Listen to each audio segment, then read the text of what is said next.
Estamos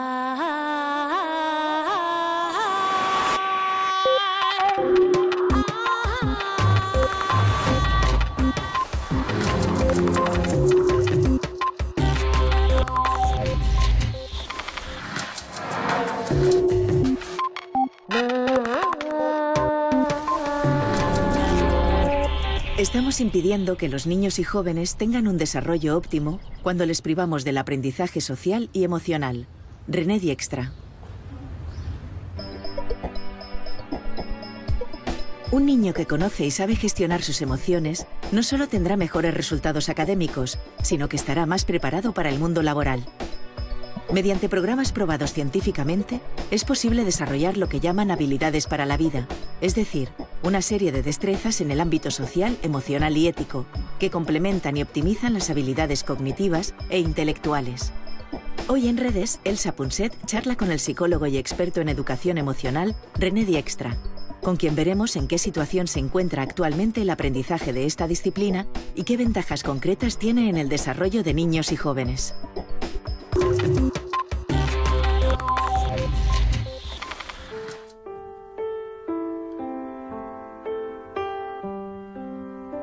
Tres grandes errores caracterizan la educación que reciben hoy nuestros hijos y nuestros nietos. El primero es no tener en cuenta dos de las enseñanzas más importantes de la neurociencia. Que la razón no sirve para nada sin las emociones, por una parte, y que el cerebro es un órgano muy sofisticado, difícil de comprender, pero enormemente plástico.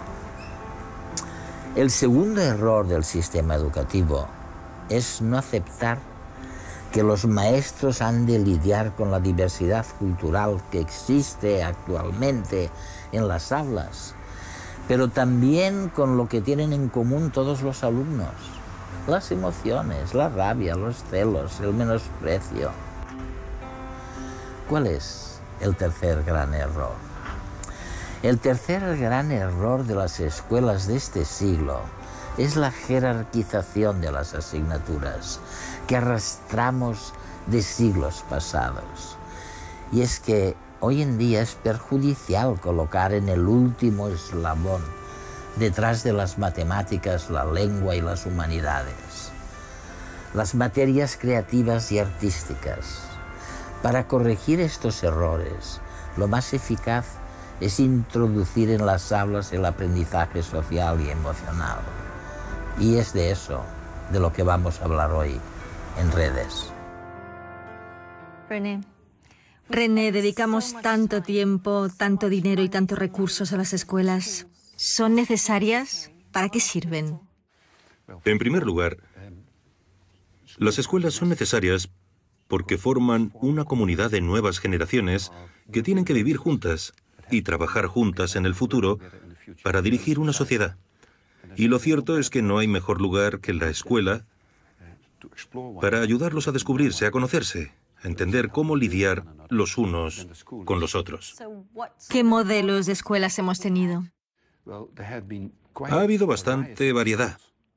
Escuelas como las escolásticas, ciertas escuelas latinas que eran ante todo para lo que llamamos formación del carácter de los jóvenes, para ayudarles a crear personalidades que a la sociedad le gustaría tener.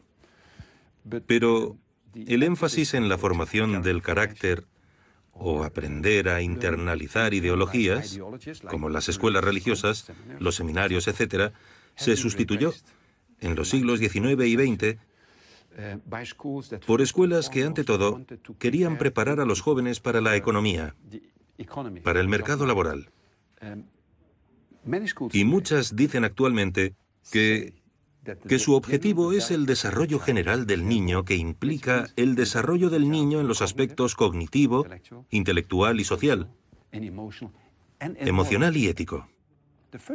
Lo curioso es que si vas a su plan de estudios, los tres últimos no suelen figurar en él como aspecto formal, integrante de... ¿Te refieres a lo social, emocional y ético? Sí, no tienen clases sobre habilidades sociales, emocionales, ni morales o éticas.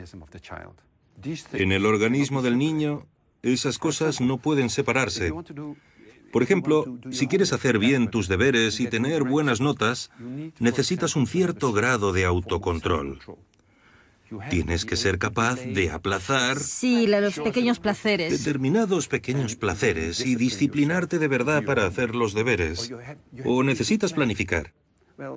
La necesidad de planificar el aplazamiento de nuestros pequeños placeres no se consigue aprendiendo aritmética o matemáticas o francés o lo que sea. Te daré otro ejemplo. Es extremadamente importante, de hecho es la primera habilidad que aprendes en los denominados programas de aprendizaje social y emocional, que un niño perciba y sea capaz de gestionar adecuadamente sus sentimientos. Un niño que conoce las emociones es un niño que funciona mejor porque si tiene miedo a fracasar, ya no dice, los deberes son una mierda. No, dice, me temo que no soy capaz de terminar mis deberes. Si acude a ti y te dice eso, entonces sabes qué puedes hacer por él. Y él puede aprender a lidiar con ello también. Exacto. Pero lo contrario también es cierto. Enseñar a los niños a interpretar las emociones de otras personas, sobre todo los adolescentes en la pubertad. Durante la pubertad cambia la forma en que los niños decodifican las expresiones de las emociones de otros. Por ejemplo, en la adolescencia suelen interpretar la preocupación como enfado. Así que, si su madre está preocupada por algo peligroso que hicieron, podrían decirle a su madre, «Mamá, ¿por qué estás siempre tan enfadada?» Y la madre les contesta, «No estoy enfadada, solo preocupada». Pero el niño, debido al hecho de que decodifica, entre los 12 y los 15 años, las expresiones de las emociones de distinta forma, no lo interpretó así. Y es posible que la madre piense que carece de empatía. Si le enseño a un niño a interpretar bien las emociones de otros, mejorará su capacidad de conectar, de construir relaciones con otros y de empatizar con ellos.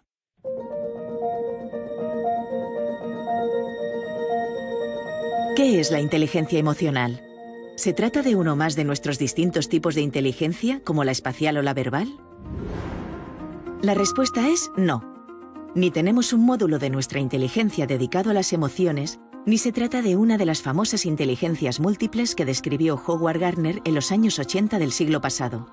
Según la teoría de Gardner, que no ha sido avalada universalmente por la comunidad científica, existen tantas formas de aprender como tipos de inteligencia múltiples básicas: visual espacial, verbal, cenestésica, lógico-matemática, musical, etc. En cambio, hablar de inteligencia emocional implica hablar del funcionamiento de todo nuestro cerebro, con el aval de los enormes avances de la neurociencia de las últimas décadas. Estos descubrimientos nos han permitido sacar a las emociones del rincón profundo y marginado donde se hallaban. Durante siglos, la ciencia no las consideró objeto de estudio y la sociedad las menospreciaba a la hora de tomar decisiones o de emitir un razonamiento. Ahora sabemos que la emoción interfiere con la razón y la razón modifica la emoción. No se pueden separar. Otro descubrimiento capital para poder hablar de inteligencia y de educación emocional es la plasticidad del cerebro. Las experiencias, los pensamientos, los sentimientos, todo está continuamente modificando las conexiones entre las neuronas. Desde el nacimiento hasta la vejez, podemos aprender y desaprender. Incluso nuestras emociones son moldeables. Por lo tanto, la inteligencia emocional no es más que la asunción de que nuestra inteligencia es emocional y de que podemos educarla con las prácticas adecuadas. René, ¿es fácil comprender las emociones? Sí y no. Hasta cierto punto son fáciles de entender porque sabemos cuando una persona o nosotros mismos disfrutamos o estamos nerviosos o tristes o celosos o lo que sea. Por otra parte, también son siempre complejas porque casi siempre tenemos emociones mezcladas, varias emociones a la vez, varias.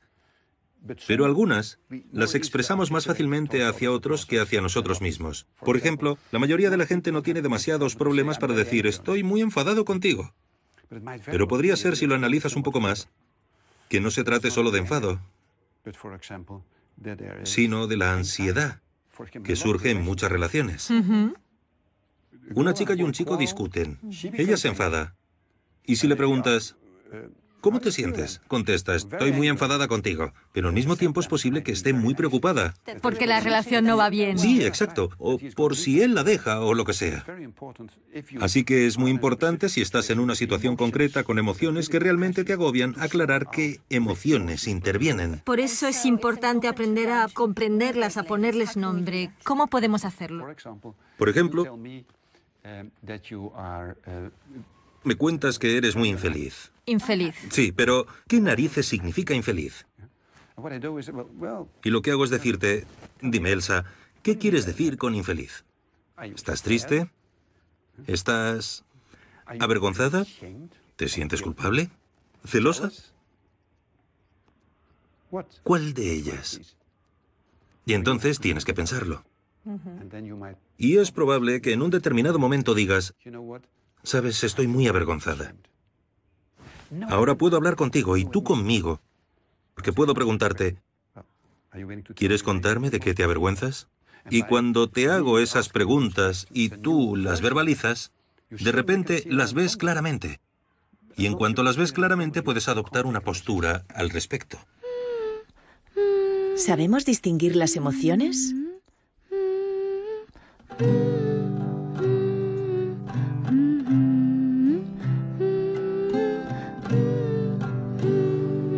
Había una vez un monstruo que no sabía lo que sentía.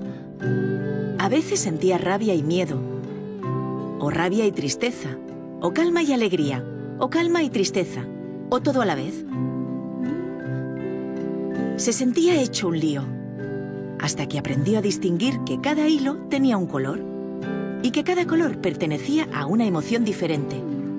Así, si podía separarlas, era capaz de ponerle un nombre a cada cosa y cada cosa en su sitio, y saber, por tanto, qué es lo que sentía en cada momento. Hasta que un día se encontró con una niña que no había visto nunca y sintió una emoción de la que todavía no había oído hablar. Pero esa es otra historia.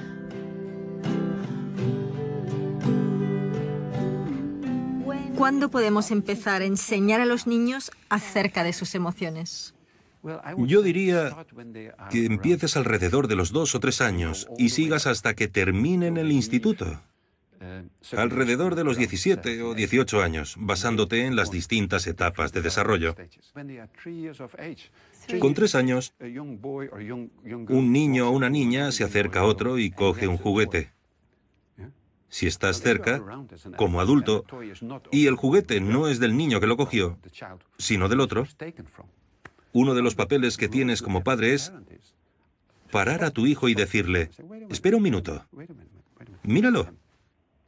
¿Qué estás haciendo? Está llorando. ¿Y por qué llora? ¿Qué tienes en la mano?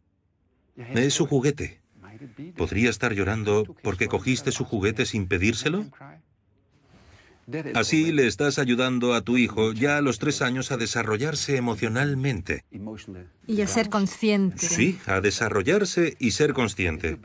Y si lo vas reforzando de acuerdo con las fases de desarrollo del niño, le ayudas enormemente. Las emociones son la esencia, el núcleo sobre el que se construyen las relaciones y se toman las decisiones. No son un lujo biológico. Al contrario. Y podemos educar las emociones. No son simplemente cosas naturales que traes contigo al nacer. No. Podemos educar las emociones de 2 formas. Aprender a percibirlas, a indicarlas adecuadamente. Expresarlas, pero también a gestionarlas. Entonces, si tantos datos confirman que las habilidades sociales y emocionales son importantísimas para los niños en todos los ámbitos, el empleo, sus relaciones con los demás, su salud mental Y física. y física, ¿por qué todas las escuelas no los ponen en práctica de la misma forma que enseñan matemáticas? ¿Por qué no enseñan estas habilidades? La mayoría de las escuelas no lo hacen de forma sistemática. No tienen tiempo, ni apoyo, ni financiación. Pero lo más importante es que no saben cómo hacerlo. No se les ha asesorado respecto a cómo hacerlo de la mejor forma posible. ¿Quién asesora? ¿Cómo se hace? Hay un montón de bibliografía y estudios al respecto. Una de las cosas que indican dichos estudios suele ser tan sencilla como tener clases Y sé que algunos de los directores me dirían, ¿se te ha ido la olla? Sobre habilidades sociales, emocionales y éticas. Clases como las de matemáticas, lengua, etc. Cada semana les enseñas determinadas cosas. ¿Durante cuánto tiempo? Depende un poco de tus metas, pero yo diría que al menos 1 hora a la semana. ¿Cuáles son esas habilidades? Ya hablamos de eso un poco. Una es aprender a percibir y gestionar tus propias emociones. Sí. Esa es una importante. La segunda es cómo construir y mantener relaciones. La tercera es cómo tomar decisiones responsables y éticas. Y la cuarta es tal vez la más importante. Es cómo ponerse en lugar del otro, preocuparte por los demás, que se encuentran en situaciones menos favorables que tú, como el acosado de tu clase u otra gente que te rodea. René, ¿por qué es eso importante? Si algunos padres creen que lo verdaderamente importante es enseñar a sus hijos a ser competitivos y a ganar. Sí. Temen que si le enseñas a un niño a ser justo y compasivo con otros, va a ser vulnerable, más vulnerable, y tal vez tendrá menos éxito. No estoy de acuerdo. Muchos padres valoran muchísimo que sus hijos sean defensores o partidarios de esos valores sociales que acabamos de mencionar. Pero de hecho tenemos una sociedad en la que se paga mucho mejor a los banqueros que a quienes ayudan a otros, que forma a las personas para... No. Mira, te pondré un ejemplo de una experiencia reciente. Hace unos 2 años visité a Derek Bock, antiguo rector de Harvard. Una noche tuvimos una cena muy agradable. A la mañana siguiente proseguimos nuestra reunión. Cuando nos encontramos, estaba muy estresado y casi deprimido. Le pregunté, Derek, ¿qué ha ocurrido? Y me dijo, lo que ocurre es que anoche estaba viendo la tele y estaban poniendo una comisión de investigación del Senado. Y estaba allí Blankfein, el consejero delegado de Goldman Sachs. Y el presidente de la comisión del Senado le preguntó, ¿sabía que su empresa vendió hipotecas basura por $800 millones a un banco holandés? ¿Era consciente de que les vendía basura? Y Blankfein dijo, señor presidente, no es ilegal. Y le dijo, esa no es mi pregunta. ¿Cree que lo que hizo es moralmente aceptable? Y le dijo, señor presidente, no era ilegal. Entonces el presidente cogió 2 correos electrónicos y dijo, uno de sus propios trabajadores le escribió a otro que usted los había felicitado por vender esas hipotecas basura. Y Derek Bock, el antiguo rector de Harvard, dijo, lo que me entristece tanto es que cuando Blankfein se enfadó, comentó que se había licenciado en la Facultad de Derecho de Harvard. En Harvard hicimos algo mal. Si personas así son el producto de nuestra educación, creo que eso lo dice todo. ¿Se puede tener éxito y tener habilidades sociales y emocionales? Hacer la pregunta es responderla. No tengo que dar la respuesta, claro. Nuestro sistema de enseñanza imparte competencias trasnochadas y este hecho participa de la enorme tasa de paro que viven hoy los más jóvenes. Por eso no nos queda otra opción que defender programas que incorporen el aprendizaje de habilidades sociales y emocionales. Ahora sabemos que cada euro invertido en estos tipos de programas se recupera triplicado aproximadamente. Se trata de una buenísima inversión, sobre todo para la sociedad, porque su aplicación conlleva menos conductas delictivas, menos alteraciones en las clases y, lo que es más importante, un rendimiento académico mayor. ¿Podrías hacerme un perfil de un niño sin las habilidades y de uno con las habilidades sociales y emocionales? La cuarta habilidad que no mencionamos de forma demasiado exhaustiva es que enseñas a los niños a enfrentarse de forma ética y eficaz a los conflictos. Es una habilidad muy importante. A los conflictos con sus iguales, con adultos, con futuros clientes. Pero hay algunos conflictos con otras personas que no pueden resolverse. Así que tenemos que aprender a aceptar que disentimos y que nunca uniremos fuerzas. Los niños que no han asistido a un programa de estos normalmente no saben enfrentarse a eso. No saben distinguir entre conflictos que pueden solucionarse Sí. y los que no pueden. Y cuando un conflicto simplemente está ahí, el enfado, la frustración, la agresividad, etc., siguen formando parte del repertorio de comportamientos de esos niños, lo que es triste. Para los niños y para la gente que los rodea. Los niños que han asistido a esos programas aprenden a distinguir entre lo que puede resolverse o lo que no. Cuándo puedes hacer algo y cuándo no puedes. Lo que es tremendamente importante. Por poner un ejemplo, si tus padres riñen en casa entre ellos sobre su relación, como niño difícilmente puedes hacer algo. Pero algunos niños no pueden abstenerse. No pueden porque no han aprendido a distinguir entre ambos. Así que toman partido. Y la cosa empeora. Los beneficios de los programas de aprendizaje social y emocional en las escuelas para fomentar el desarrollo de niños y jóvenes han sido demostrados en 7 ámbitos relevantes. Desarrollo de habilidades sociales. Reducción de comportamientos antisociales. Disminución del abuso de drogas. Incremento de la autoimagen positiva. Aumento del éxito académico. Mejor salud mental. Aumento de comportamientos prosociales.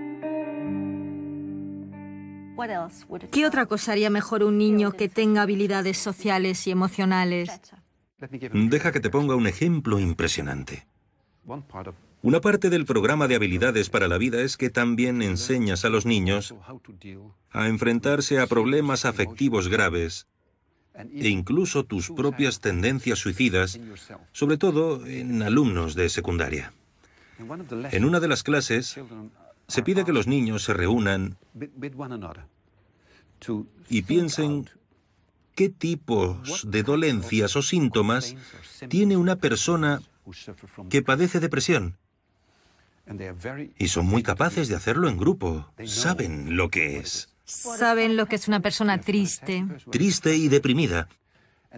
Y una de las preguntas que les hacemos a esos niños es, imaginad que estáis en ese estado durante mucho tiempo. ¿Qué podríais hacer para aliviarlo? Para salir de él? ¿O qué podrías hacer para ayudar a uno de vuestros compañeros a salir de ese estado triste o depresivo? Y con otros piensan todo tipo de formas de hacerlo. Sí. Evaluamos los efectos de esa intervención sobre, por ejemplo, la frecuencia de pensamientos suicidas, de acabar con tu vida, o intentos de suicidio. Y mostraron que aquellos niños que asistieron a los programas, incluso un año tras la conclusión del programa, padecían menos problemas depresivos o pensamientos suicidas y tenían conductas suicidas con menos frecuencia. Lo que demuestra que también en lo que se refiere a la salud mental y las enfermedades mentales peligrosas, los programas merecen mucho la pena. Hacemos lo mismo en uno de los módulos sobre problemas de ansiedad, miedo al fracaso en la escuela, ansiedad social, todos los tipos de ansiedades que puedes tener. Lo que vemos es que un año después de la finalización de los programas, los niños que han asistido se enfrentan mejor a la ansiedad, suelen estar más predispuestos a pedir ayuda o simplemente sufren menos. Dinos más cosas que distinguen a los niños que reciben esos programas. Otro rasgo distintivo muy claro es que los niños que siguen estos programas son capaces de distinguir mejor lo que les gustaría ser en el futuro o lo que tienes que hacer para conseguirlo y lo que te gusta, lo que disfrutas a corto plazo. Así que son más capaces, por así decirlo, de negociar con sí mismos. De trabajar por sus metas. Eso es, sí. Tener metas y trabajar para conseguirlas. ¿Cuánto tiempo lleva formar a buenos formadores en habilidades sociales y emocionales? Los formamos durante 3 días consecutivos y ya en el primer día y medio los reprogramamos, por así decirlo. Porque les enseñamos lo que queremos que enseñen a sus alumnos y les ayudamos a internalizarlo ellos mismos. y luego les damos 2 clases de seguimiento de forma que empiecen sus clases y puedan tratar cualquier cuestión que surja mientras están ocupados con sus niños. Uno de los principios, casi diría los trucos, que enseñamos tanto a alumnos como a profesores es que si estás enfadado, por ejemplo, con un alumno, antes de decidir cómo actuar, echando del aula al alumno, por ejemplo, utilices el principio del semáforo, contar hasta 10. Lo que suelo hacer es enfadar a los profesores y, lógicamente, empiezan a protestar y a gritar y entonces digo, parad el carro, utilizad el principio del semáforo. Entonces pueden ser técnicas muy sencillas. Es muy sencillo. ¿Algunos alumnos se benefician más de esos programas que otros? Esa es una cuestión sumamente importante. Sabemos por nuestro programa, la evaluación de 15 años, una serie de estudios de control experimental, pero también por otros, que se benefician más aquellos alumnos más necesitados. Allí donde se encuentran los mayores problemas es también donde se consiguen los mayores avances o éxitos. Lo que implica que, cuando no se proporciona a los alumnos este tipo de programas, los privas todavía de más cosas. La educación del niño deberá estar encaminada a desarrollar la personalidad, las aptitudes y la capacidad mental y física del niño hasta el máximo de sus posibilidades.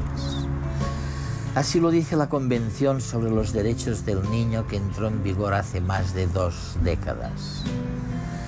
La mayoría de las escuelas y de los sistemas educativos del mundo violan ese punto de la Convención, porque la mayoría de escuelas y sistemas educativos no contemplan las medidas necesarias para el éxito académico, social y económico del niño. No se puede optimizar su desarrollo global si no se enseña al niño, entre otras cosas, a focalizar la atención, a distinguir y gestionar sus emociones, a trabajar en equipo, de manera no competitiva necesariamente. Hay una gran revolución educativa pendiente antes de cumplir la Convención sobre los Derechos del Niño de 1990. Vamos con retraso. Padres, maestros y políticos son los encargados de empezar esta revolución.